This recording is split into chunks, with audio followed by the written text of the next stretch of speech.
This podcast is sponsored by nobody. Hey everybody, this is Claudia Wells, the original Jennifer Parker in Back to the Future, and you're listening to Tommy, Throwback, Kovac on Splat from the Past. That's good advice, Tommy. Hey dudes, welcome to Splat from the Past, the only 80s themed horror sci-fi show where things could get totally radical. Now today I will be welcoming back my good friend Diane Franklin. She will be coming back on for a record-breaking 8th time. She was my very first guest on May 15th, 2017. And she told me she's going to be taking a brief absence from podcasting and that this will be the last one we do for a while because she's been doing a lot of them during quarantine over the last year and a half. And we were going to talk about Ted Bundy, American Boogeyman, the new biopic about Ted Bundy that she's in.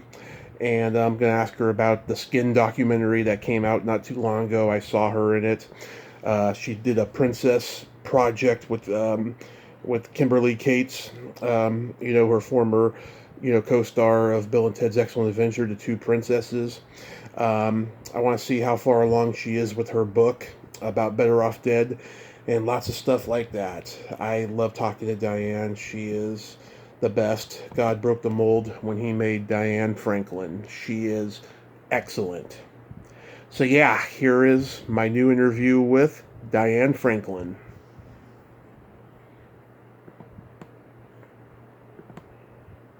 Well, hello. Hello, Diane. Welcome back. How are you doing? I'm thrilled to be back. Tommy, how are you? I am just spectacular, I'll tell you. A lot of wonderful things have been happening. I've been interviewing bucket list icons this year that I just feel so blessed about. And, in spite of all of that, my mom, she's has a laundry list of medical problems and surgeries, but she's hanging in there. And we have a we have known each other before the pandemic, right, during the pandemic, and now sort of on the other side of the pandemic, perhaps. I don't know, Right. What a world. What a world, right? I send your mom lots of love because tell her that she's just really lucky to have you as a son. Oh, thank you, Diane. I appreciate that. It's so important and so wonderful to have people speak on your show and just be free and, connect with, your audience. And it's a gift, It's a real nice thing to do for the world. Oh, I love doing what I do, and I appreciate that so much. We're both vaccinated. Our death count here has been very low, and we're just blessed. We're just looking forward to the future now. Yep. So Good. There's so much that I want to cram into in the next half hour. I want to start with Ted Bundy, American Boogeyman. This movie has been out for a few weeks now, and over the years, we've seen many adaptations of Ted Bundy's unfortunate and horrific story. What drew you to this project? I have actually always, it's kind of interesting because personally, I've always been interested in, I wouldn't say serial killers as much as people, psychological stories and things that have to do with people psychologically. Right. And when what happened, actually, I find the whole thing was so fascinating because Olivia, my daughter, Olivia De Laurentiis, she actually had the audition first for Bundy. So what happened was she said to me, "Oh, Mom, I just submitted an audition for a Ted Bundy film." And it was even before she said anything else. I'm like, I want to be in a Ted Bundy film. What's with the Ted Bundy? I want to find out what's this Ted Bundy film. And it's so interesting that just even her saying that drew my interest. And then she said, "Well, Mom, you might know the director for this." And it was Daniel Ferens, who I had done Amityville Murders with, which I just did in 2017. And when you work with a director, you don't know the next project they go to. They do several projects and they move on. So I was so excited that she was even auditioning for him. That was my first introduction to this film. And then through some other event, and by the way, this was being shot during COVID. Right. It was one of the first films that was actually shot during COVID. It was July of 2020. Right. So when she told me that, I thought, okay, well, I wanted to ask Dan what he thought of her audition, because, to me, like, that's something like, whether she gets a role or not isn't the point. The point is that what does he think of her performance? Because Olivia had done mostly comedy up until that point. This was her first horror film, but she's grown a lot. She's much more mature, and she's very emotional. She's very deep, and I know that, but I don't know if the audience will see that. So I was just interested. So I called Dan, and Dan said to me that he never got her tape. And I was like, what? So when that happened, he said to me, and this is, by the way, happened also to me with Amityville. I don't even understand how this all happens, whatever. But yeah. So she sent her tape right away to him, and when she did, he was like, like a few days passed, and then he said, he called me and he said, I'm going to be giving her the part of Carol, and. He said, I'm not giving the part she auditioned for, I'm giving her this other part, he said, and I also want to know if you would perhaps do a cameo. Mm-hmm. And I was over the moon, because, obviously, here's an experience, okay? Here's something that is unbelievably tragic and unbelievably horrible with Ted Bundy, right. And yet something so magical that I'd be able to be in a film with my daughter and support her emotionally, I don't know, just all I can say is that bonding and being able to do that. I mean, my horror, I started off in horror film, aside from Virgin, Amityville 2 was my first horror film, and so right. This is very, I have to just say, it hit me on all different levels, as an actress, as a mother, as an artist, looking at the work, and, really trying to, express these people who were real and are real. I mean, Carol, who Olivia played, is a real person and she's alive. Mrs. Healy is no longer alive, but she is. But obviously, the situation with her daughter is something anyone would go through, emotionally. It's mind bending. If you had a child and your child was kidnapped and killed. So I really feel like. My work in this is really touching, and I think people are going to they're going to really like my scene, because it's very deep. And then Olivia, you have never seen her like this, and I'm very proud of her. She did a beautiful job, and I just the film means a lot to me. Again, and then the fact that Daniel Ferens, who I love working with, worked with me again. I could never imagine that. I don't anticipate any of these things, and when this happens, it makes me have so much faith in the entertainment business. Frankly, wow, you do a good job, you work with people, and he wanted me to come back with her, and he knew also, I think, what that meant for me to be on the film too. But I think people are going to really enjoy it, and I have to say, I'm so excited, because guess what? Tomorrow, film is going to be coming out, streaming and available on DVD. And I'm telling you, people, you definitely should see this film. There's some super creepy stuff. There's also, the relationship is somewhat X-Files with the two people who are the leads. Yeah. They do an excellent job. And, oh my God, Chad Michael Murray was wonderful. I just think everybody who is involved in this project took it really seriously and did a great job.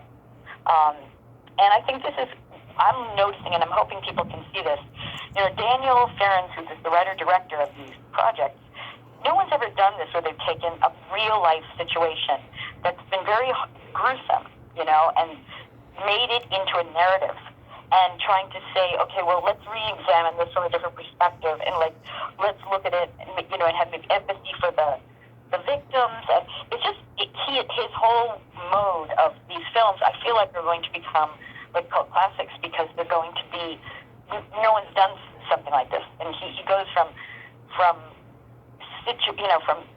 people who are controversial and scary, and he just takes situation from situation and builds on it. So I think it's going to be really, eventually, his films will be collector's items, I feel. I think so. Wow. So it sounds like it's been a spiritual experience, working with Olivia in this capacity. Oh, absolutely. Absolutely. I could never, all the things that have happened to me over the last 10 years are things that I could never have imagined possible. And all I can say is that I always come to my work and to the things I do with a positive attitude and an open attitude. And whatever falls, into my hands is meant to be. And and I'm sincere. So, I think that is, it just comes in. And I was just so happy that my daughter was able to be in it. And I'm so proud of her. And there's a lot of actresses who are mothers who have kids. And I hope that they so love and appreciate their kids being in the entertainment business. Because, as a mom, as an actress, you're guiding your child. Right. You do in a way that's, safe, and it's a way that, they're growing as an artist and as people, So I'm hoping, I can't speak for other mom actresses, but I have to say that I'm incredibly proud of Olivia, and you will see more of her. She's doing a lot of things right now. She's good. She's got a new role coming up and in something else, and so keep your eye out for Olivia De Laurentiis. It's her time now. I know. I loved interviewing her a couple of years ago. She was just wonderful. Yeah. I see that Lynn Shay is also in the movie. Did you get to work with her at all? I didn't get to do a scene with her, and I was so looking forward to meeting her in person at the premiere, but because of COVID, we couldn't have a proper premiere. It was very bizarre. We were all popping into theaters when it went to see the show, but I hope to meet her at some point. She was wonderful. She is amazing in the film, and I'm really glad you brought her up because her performance was, to me, inspired. That's the word. Oh. I really, really liked her interpretation of Bundy's mother. So I won't take that away. You guys can enjoy that. Oh, I'm looking forward to seeing her performance in that, and of course you and Olivia's as well. Now it may be a little bit too early to talk about this, but you did a marijuana holiday comedy called High Holiday with Tom Arnold, Cloris Leachman, Robert Carradine, Jennifer Tilly. Great cast. Did you actually get to work with Cloris before she passed? Oh, unfortunately, no. And I'm really, really, by the way, glad you brought this film up. I thought they originally thought this film was going to come out in the spring, and I'm really glad they didn't bring it out then because it is a Christmas movie, and it would have been odd. It wouldn't have gotten the run it should. So that should be coming out. The only thing I regret is that it didn't come out, because of COVID. It didn't come out last Christmas, and it would have been great if Cloris Leachman could have been there. Obviously, she's a huge icon and incredibly talented woman, and it would have been just wonderful. I personally was looking forward to meeting her there. But when I worked, I met Tom Arnold, and I met, and I knew Jennifer Tilly because we actually did a TV show together years ago, when we were in our 80s, and we recurred on a TV show called Boone. Played Southern Friends, and she's just the best. She's so sweet and naturally funny, and she's beautiful, and her voice is amazing, of course. And I was so happy to be reunited with her. But again, it's a comedy.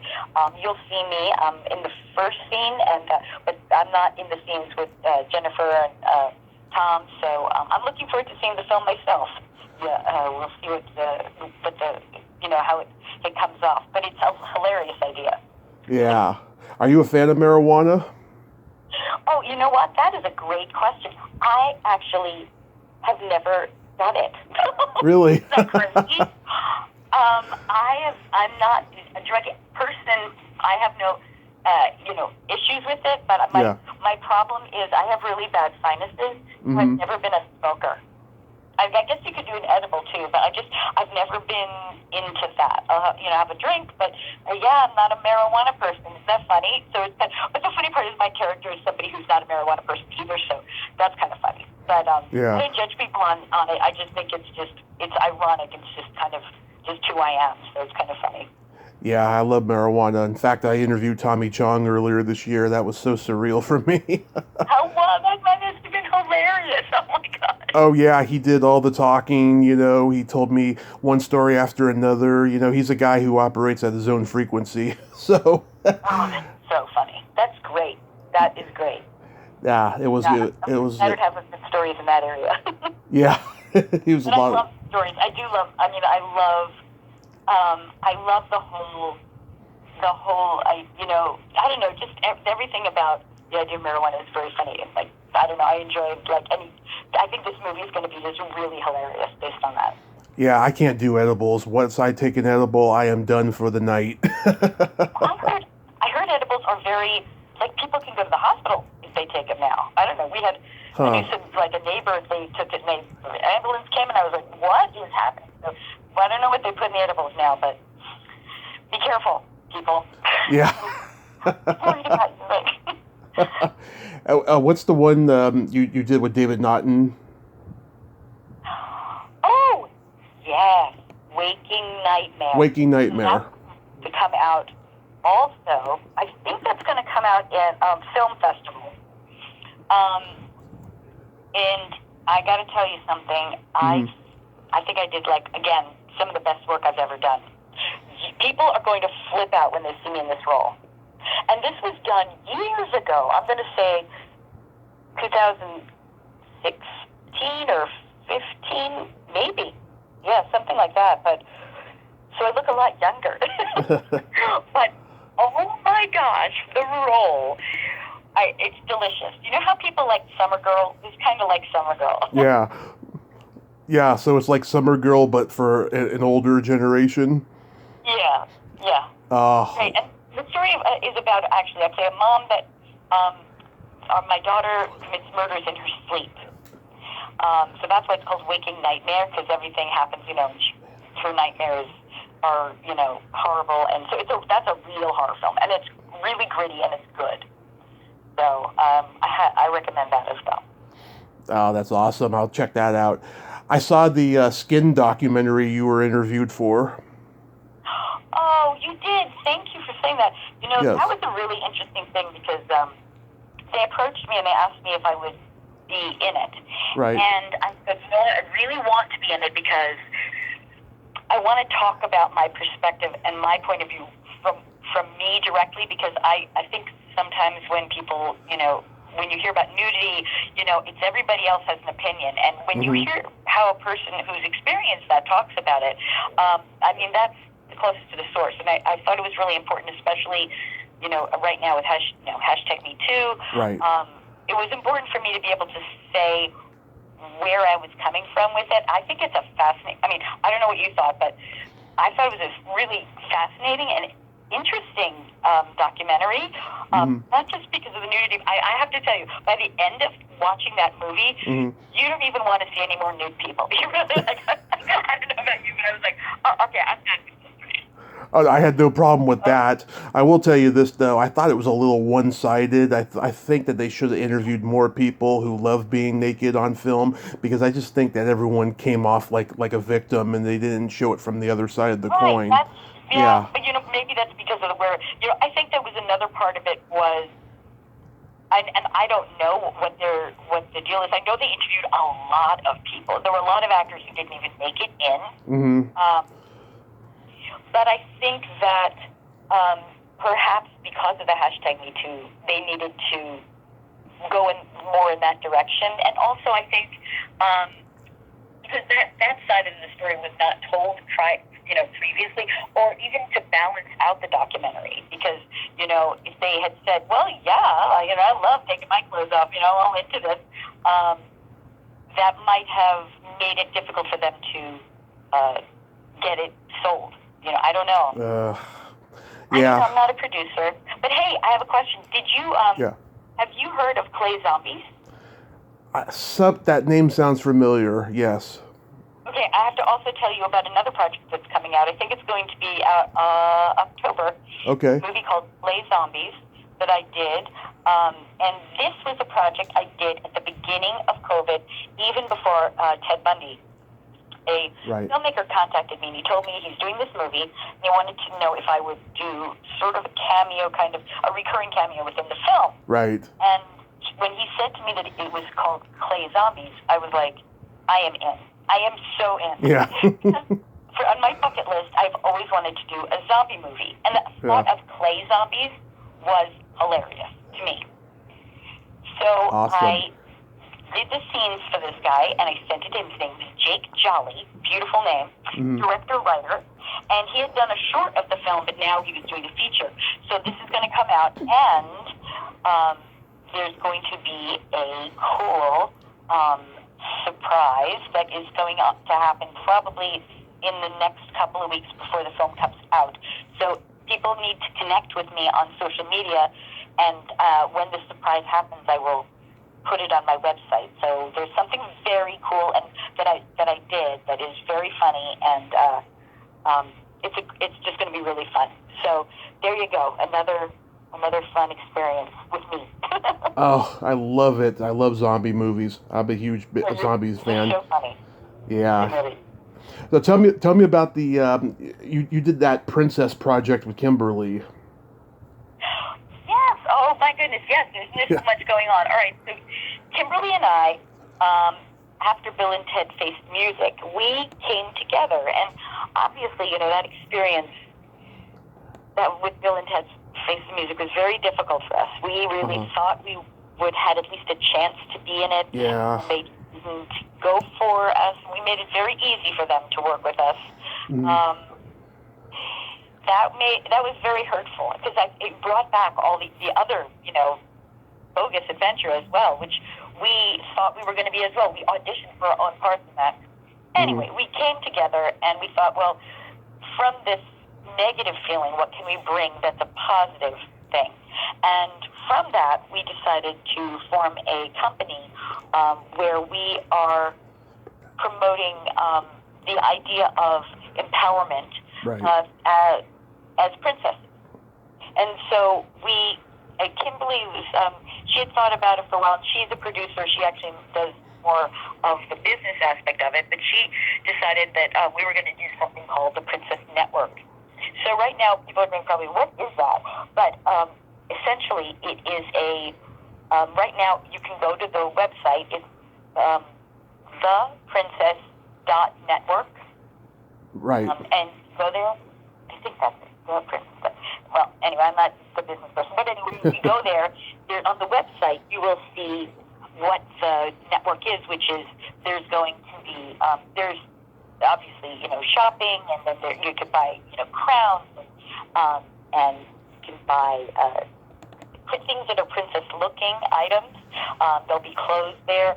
There will be shoes, and then there'll be, we're also going to be doing, there's also an entertainment aspect. We're doing princess films, animation focused on stories about, young girls. And I would say it's the idea of, obviously Disney does their versions of princesses, but that's not the only market that has princesses, so there's going to be new films that involve that kind of magical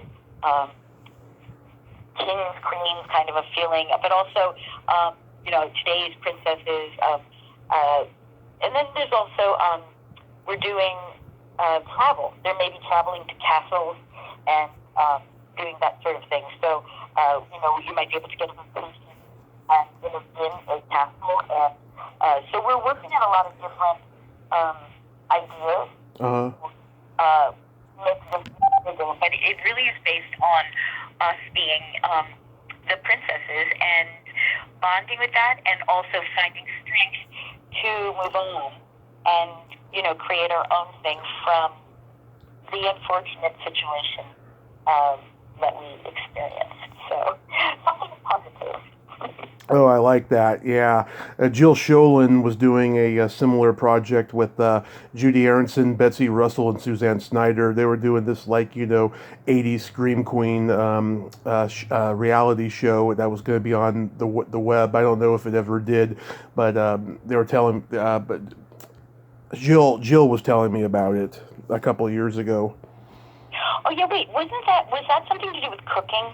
Yes, yes. Okay.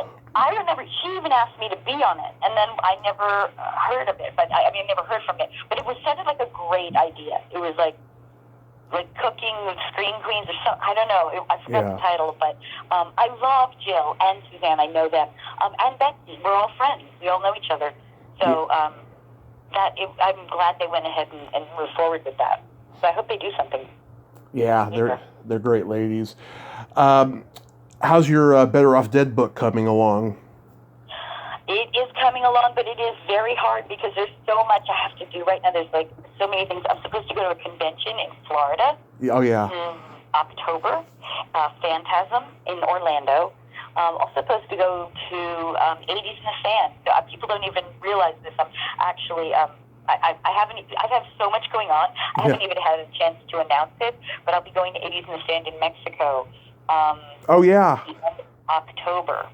Oh, yeah, they changed locations, right? Oh, say that again? They changed locations because it used to be in the Dominican Republic. Exactly. Boy, you know your stuff. Yeah. The Dominican Republic was beautiful. Now it is in near Cancun. Down there it is, I think it's a secret, there's 2 resorts that it's going to be at. So, I have to get the name of the locations. But anyway, I'll put that on my website. But yeah, and right now, it's booked up. It's full, this convention. Wonderful. And for those of you who don't know, it's a week-long vacation that it's an 80s dream. It's an 80s vacation. And they'll do it again next year, I'm sure. This year is kind of tricky, obviously, with COVID. Everything's going to be very COVIDed up, people are vaccinated, not vaccinated, wearing masks, not wearing masks. It's kind of going to be tricky. But next year should be much better. So I highly recommend people to checking in 80s in the Sand. Awesome. We have live bands and that are 80s, real live bands. Like Billy Idol is going this year. Oh, nice. Yeah, I just heard his new single. Yeah. I love Billy Idol. Yeah. Yeah, I'm working on 2 books right now. I'm writing a trivia book about the Bangles because they're one of my favorite bands, and I'm doing a book about my love of cult movies. I mentioned The Last American Virgin in it. Oh, thank you. Nice.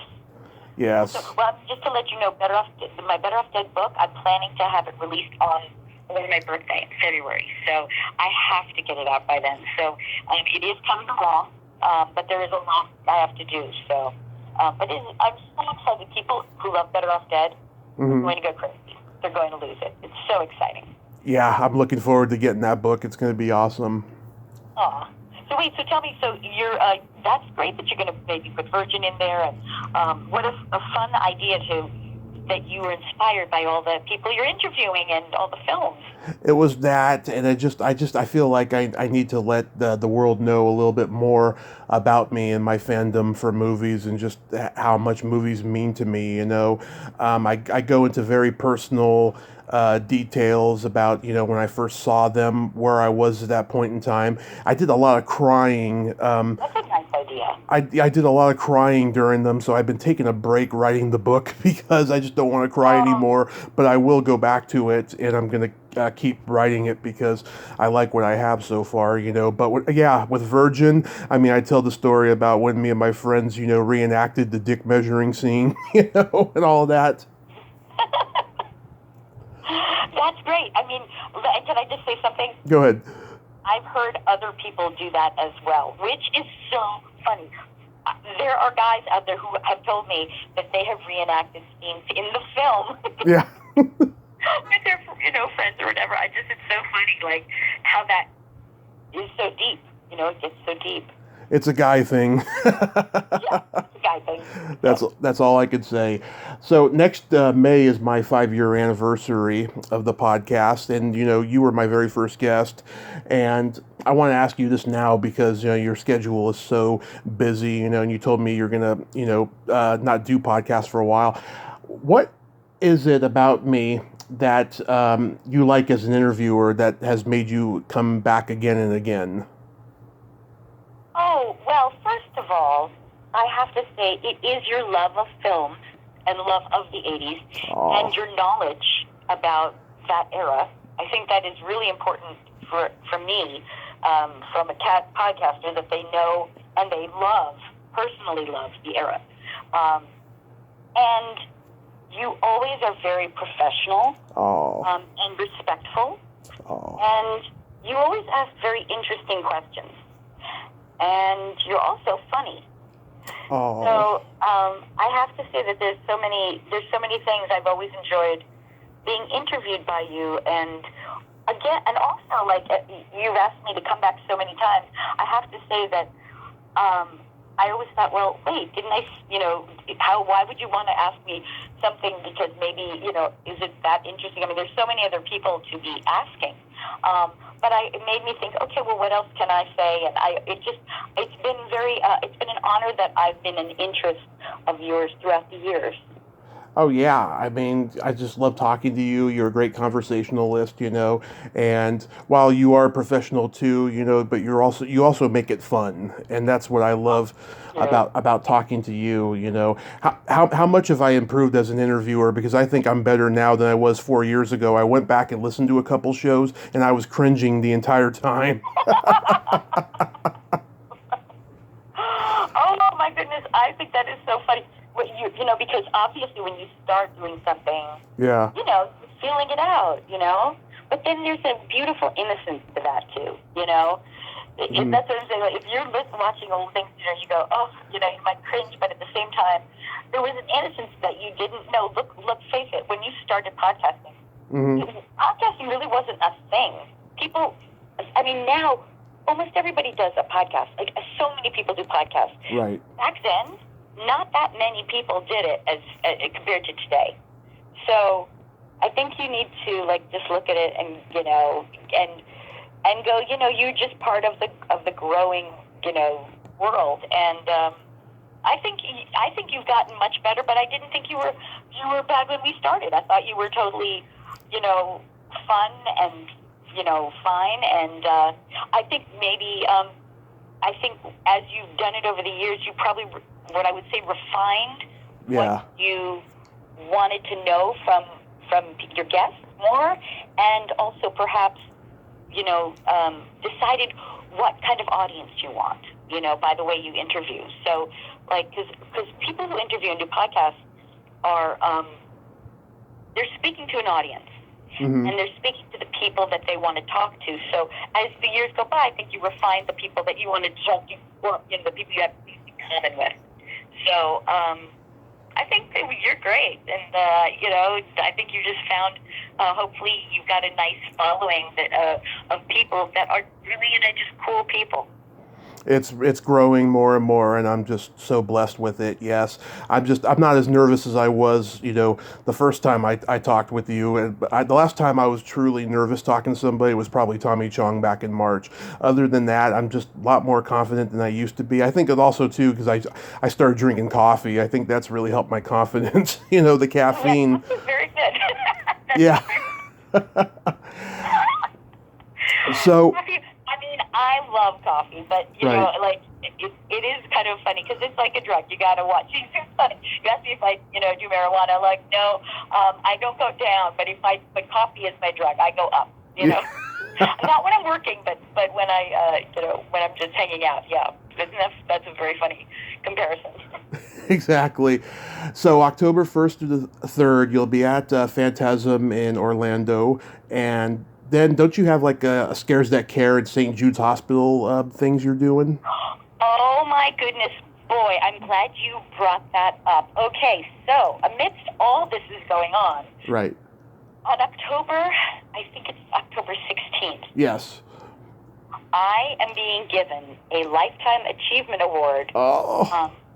by an organization called Halloween Hotness. And what they are is they are an organization that is, they're a charity organization that helps different organizations that have to do with cancer. And the one that they're helping this year is St. Jude's Children's Research Hospital.